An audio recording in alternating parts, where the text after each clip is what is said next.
Welcome back to another episode of 40 Facts about the 40K universe. I am your host Gershwin and you are watching One Mind Syndicate. Today we take it back and talk about Xenos as we get into the Exodites. If you guys have any requests for videos that you guys would like us to create, any 40 facts, please comment down below. Don't forget to put suggestion followed by whatever topic of Warhammer 40K you guys would like us to discuss. So let's get into 40 facts about the Eldar Exodites. The Exodites are members of the Eldar race that rejected the slow degeneration of their ancient civilization before the fall of the Eldar, exiling themselves from the core homeworlds of the star-spanning empire to newly terraformed colony planets called Maiden Worlds.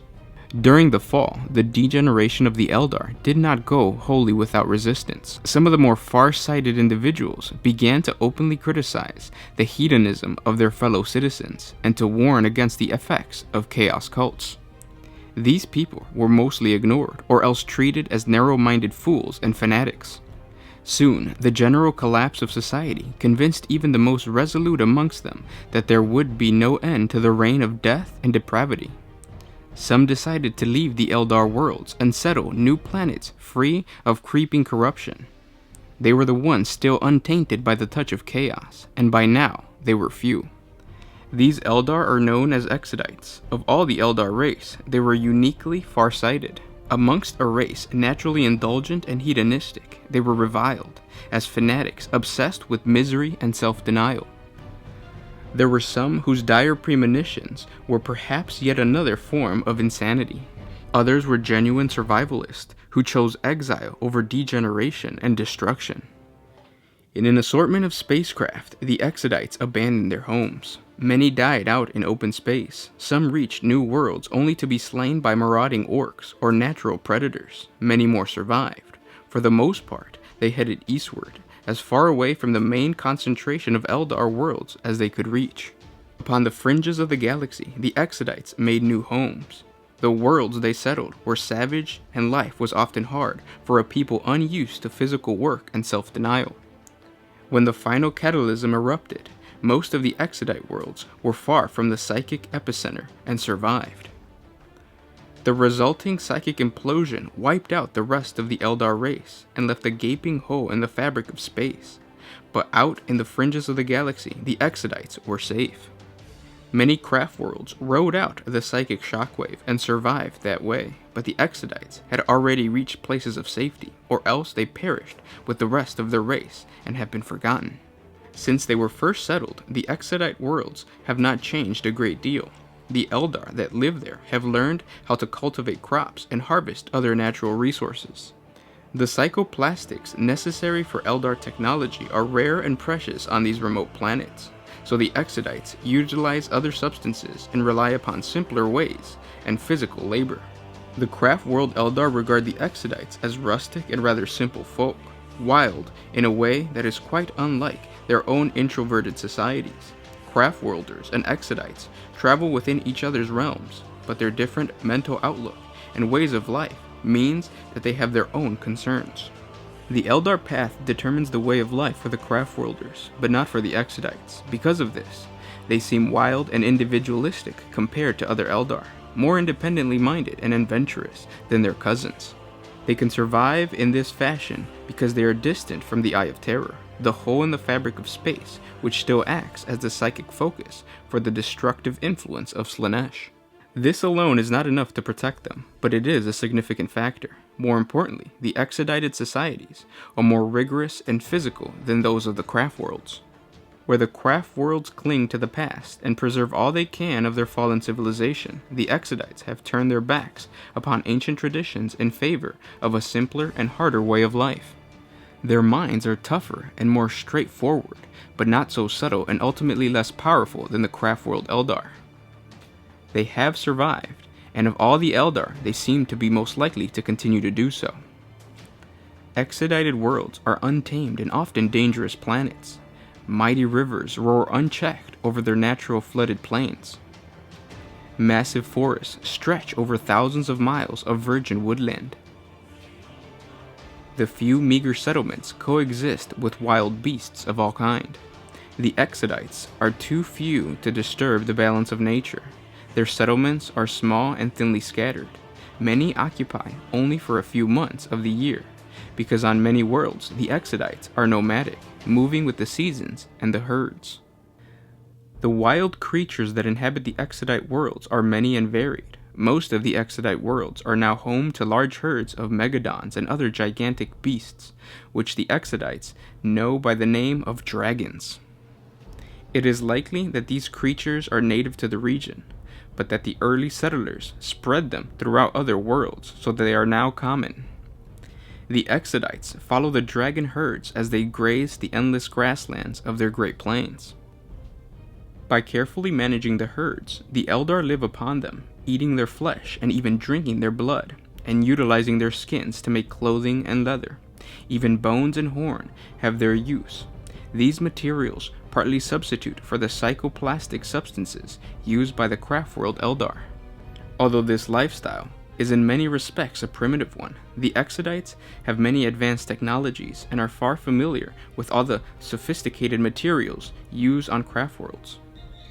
It is by choice that they live as they do, and their way of life has proven every bit as successful as the other Eldar.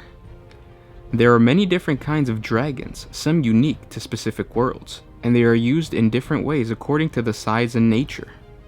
The Megadons are massive herbivores, low-witted and easy to manage, although deadly if panicked or disturbed. These creatures provide most of the material resources of the Exodites. The small ones are used to transport cargo and people across the Great Plains. A large Megadon can carry a massive structure on its back, and they bear the most enormous weight without concern. Smaller carnivore dragons, ridden by Exodite warriors, are used to herd and control the Megadons.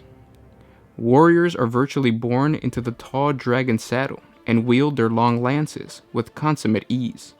A stab with a lance will turn or stop a Megadon without causing it any harm, but the same blow would knock the most hardy Eldar to the ground dead. Warriors are an important part of the Exodite society. Their role is to protect each community as well as to safeguard its beasts from predators. The Exodites are tribal people. Each tribe owes allegiance to a local ruling tribe, which in turn owes fealty to the planet's king and his royal tribe. The Exodites are a tribal people. Each tribe owes allegiance to a local ruling tribe, which in turn owes fealty to the planet's king and his royal tribe. As there are relatively few Eldar, there are few territorial disputes. The tribes live within substantial areas, which easily meet their grazing and cultivation requirements. Open wars between tribes are rare, but skirmishes between rival young dragon knights are common. Although not openly warlike, the Exodites are a robust, self-confident people, and they have the legendary pride of the Eldar race. Knights frequently try to steal away a rival's beasts, or may attempt to move their herds over a grazing area of other tribes. Such matters are seen as a part of the knight's training, and the dangers of death and serious injury are an accepted part of a young warrior's life. These raids and occasional deaths do not embitter the tribes, and it is notable that no matter how hard fought their dispute might be, no Eldar will despoil or steal the crops of a rival tribe, even though these lie unprotected for months at a time. War and battle is not uncommon on the worlds of the Exodites. Orc raids are a constant threat, and human settlers do approach on Eldar territory. Amongst the most persistent foes are the human settlers of the Night Worlds, which lie closely intermingled with the planets of the Exodites. The human Night Lords are aggressive, warlike people, whose determined independence make it impossible for even the Imperium to control them. Like the Exodites, they are descendants of ancient settlers, raised amidst constant danger and proud of their autonomy. Their fierce war machines are a common sight on the Exodited worlds. Battles between giant war machines and valiant Eldar dragon warriors are always hard-fought and destructive. But the Eldar are capable of aggression too. They use the webway to reach the Night Worlds, where their raids are often so devastating that entire planets are subsequently abandoned. And those were 40 facts about the Eldar Exodites. I hope you guys enjoyed this video. Eldars on dragons. Freaking badass. I was not expecting that when I first read it. You guys were definitely expecting that because you saw the thumbnail. But yeah, when when I first read that, I was like, well, this is pretty badass. Not that many people play Exodite armies, of course, because the rules aren't there, and then, you know, after listening to the lore, you understand that these guys wouldn't really be out there. But now with the introduction of Imperial Knights into the Warhammer 40K, it would be cool to see some awesome dragon or Eldars riding on dragons. Again, guys, if you guys have any requests for any video topics that you guys would like us to create a video for, please comment down below. Don't forget to put suggestion followed by whatever topic you guys want to hear about. What we're doing is we're tallying up all the different requests, and the ones with the most requests are getting videos. Comment down below for Xenos. I wanna hear about what you guys want to learn about in terms of the Xenos race.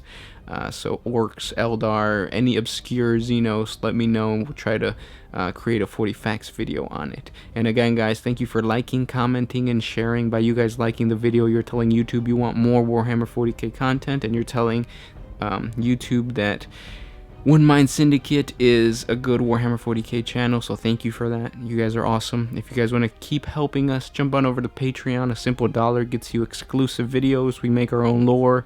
We give you guys question and answer videos called For the Greater War. So extra videos on that. And again, guys, thanks for everything. This was Gershwin with One Mind Syndicate, signing out.